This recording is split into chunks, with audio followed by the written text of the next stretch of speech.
A'udhu billahi minash shaitani rajim. Bismillah ar-Rahman ar-Rahim. My name is Muhammad Abdul-Kareem, and this is a continuing reading of a book called Brainwashed, Challenging the Myth of Black Inferiority by Tom Burrell. We're still in chapter number 3, Studs and Sluts. Why do we conform to black sexual stereotypes? And we're in the section of Bamboozled by Our Own.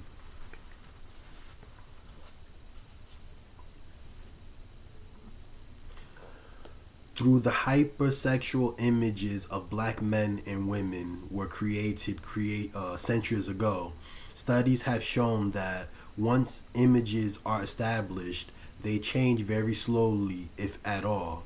They become part of our collective culture, the DNA of newer, even viler images. These stereotypes are internalized in society and therefore become ideals for certain groups. Thus, even media designed specifically by blacks contain images that maintain some of the characteristics of these stereotypes. Notes scholar Christina N. Baker in her writings about the portrayal of sexuality in advertisement. In our state of mental confusion, we tolerate and laugh as some black artists paint whole generations of black women with broad Jezebelian strokes. Take, for example, this banner from the 2008 Tyler Perry movie Meet the Browns, now a TBS sitcom. In the following scene, a family finds out that their late father, Pop Brown, a respected deacon, actually lived an earlier life as a pimp. This news, which surfaced due to Pop's estranged adult daughter, raises questions about his female friends from the family childhood. Only L.B. Brown, an older son, can answer these questions. Family member: remember Sweet Sadie? Or Sadie, excuse me. Remember Sweet Sadie? L.B. She was one of his hoes. Family member: what about Agnes with the freckles? L.B. Freckle face hoe? Family member: what about Shirley, the one who used to make cupcakes? L.B. City hoe. Family member: what about our mother? L.B. Nasty hoe. Yes, we black people pull the trigger for our own image assassination, from movies and music videos created by black entertainers, producers, and directors to street lit by black authors that overemphasize erotic and violent street life. The later, interestingly enough, is a $300 million a year business built on titles like Nasty Girls by Eric S. Gray, Bitch by Deja King, and Thugalicious by Noor. They are literally flying off the shelves and into the hands of African American women and men ranging in age from 15 to 90, according to Black Issues Book Review. Sadly, too many of us have become the new perpetrators of the brainwashed myth. Next section. Of brutes and brutality. After emancipation, pro-slavery advocates argued that slavery was still needed to control black creatures. Otherwise, they would revert to their savage, brutish state. This belief was central to the ideology of racism that flooded the South after 1890. Historian George M. Fredrickson wrote in The Black Image, in the White Mind, whites had to contend that many Negroes were literally wild beasts with uncontrollable sexual passions and criminal natures stamped by Heredity. At the beginning of the 20th century, anti-black imagery in scientific journals, newspapers, and best-selling novels heavily promoted the black rapist thesis. Fredrickson also wrote about Dr. William Lee Howard's 1903 medical journal piece, in which the scholar explained that the increase in sexual crimes by blacks had a psychological basis. The large size of the Negro's penis, which lacked the sensitiveness of the terminal fibers which exist in the Caucasian. For this, Howard reasoned, black men were prone to habitual fits of sexual madness and excess. Film historian Donald Bogle confirms that brute imagery persisted in pop culture most vividly in the late 1960s and 70s, with the rise of blaxploitation films, movies that played on the needs of black audiences for heroic figures. The era gave us movies like Shaft, Superfly, Hammer, and Trouble Man, all with black studly heroes who triumph with blazing guns and or raging penises. The trend continues today with disproportionate media images of wild, undisciplined, irresponsible, and oversexed black thugs, pimps, seductresses, players, and playettes. Like prized pit bulls on the plantation, young virile male slaves were trained to stud, while often forbidden to have normal relationships with the woman or child. The slave master rewarded the valuable buck for making babies, inhumane property that could be worked or sold for more profit.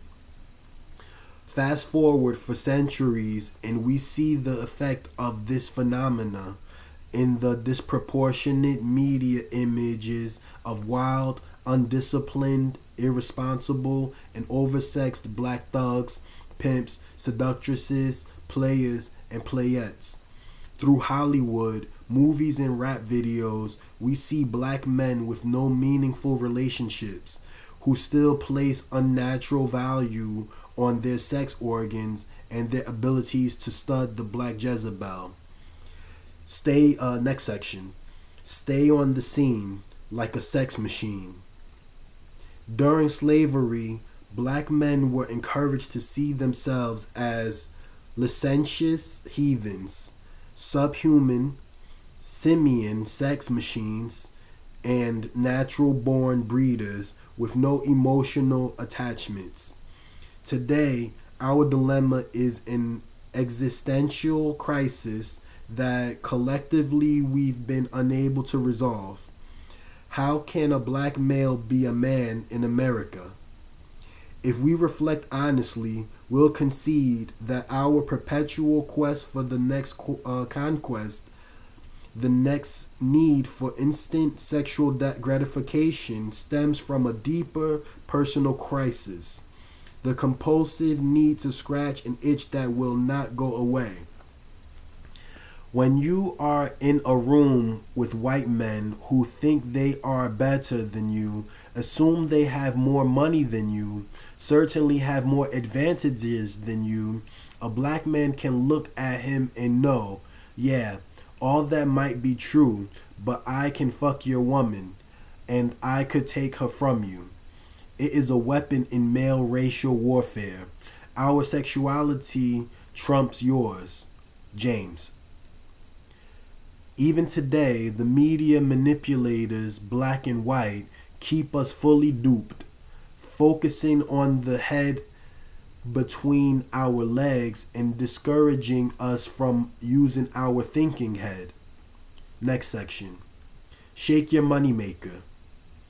Serious self analysis is not a male only exercise.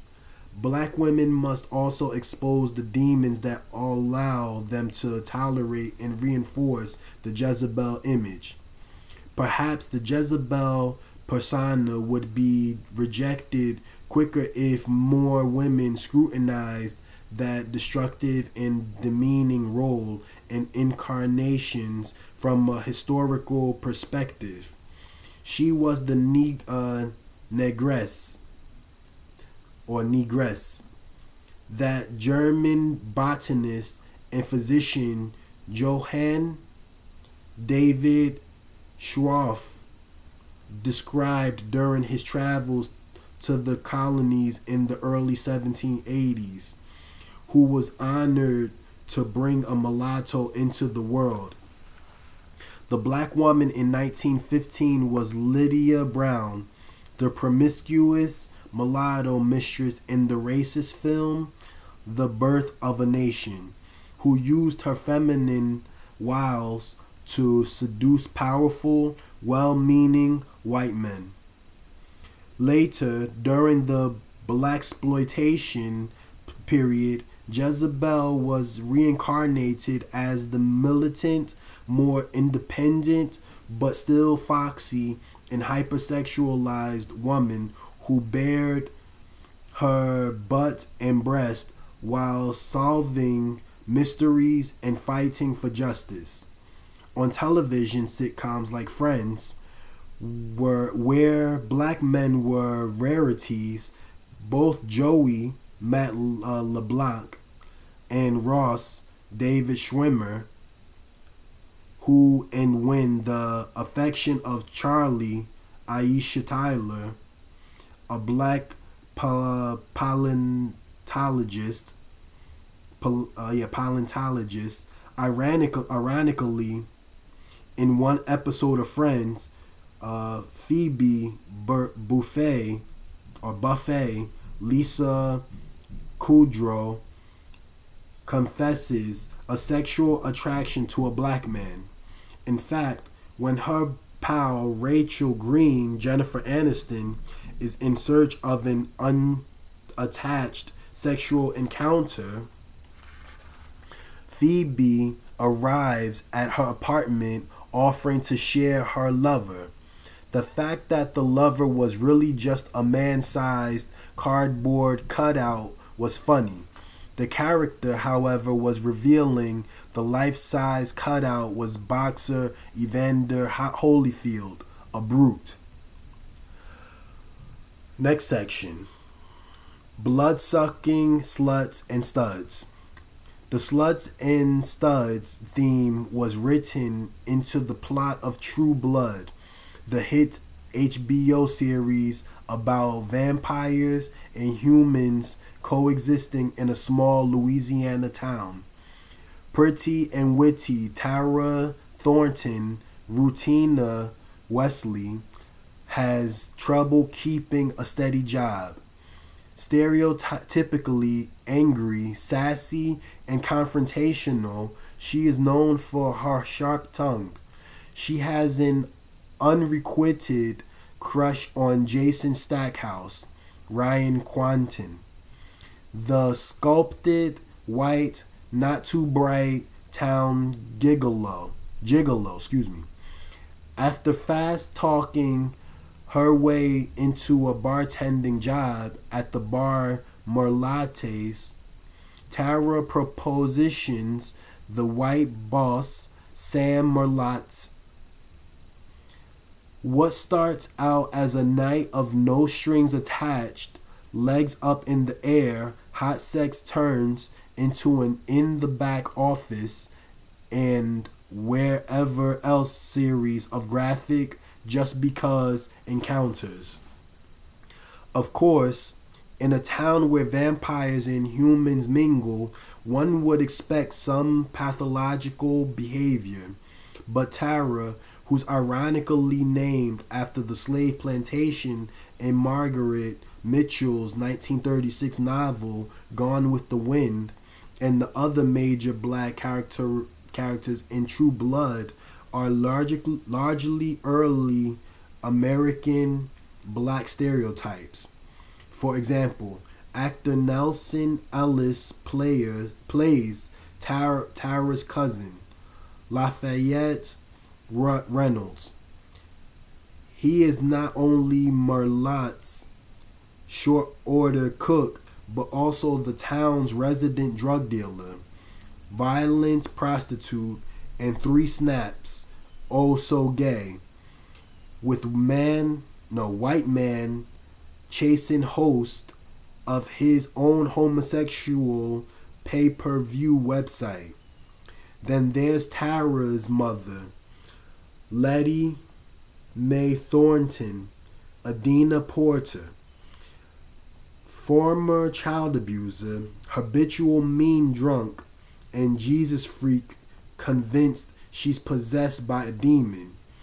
In one episode, while attempting to arrange a bank loan, Letty Mae sits on the lap of a white loan officer to demonstrate why her landlord doesn't mind when she falls a little behind on her rent. In a world of equals, there's nothing sinister about interracial relationships. However, in a society where black women have been branded as devoid of healthy black relationships, as lewd, manipulating vixens, and as the white man's sexual conquest, these repeated messages and images slip into the seedy category of subtle propaganda. Sex? I started very early. I know most that I was looking for the love I did not receive from my father. The guys I chose, I thought they were good-hearted people, but you couldn't trust them. They were like my father, male chauvinist, bad boys. They didn't stay around either. They would get what they wanted and then disappear until they wanted it again. Yeah, I became a booty call, Layla. I'm gonna stop right here.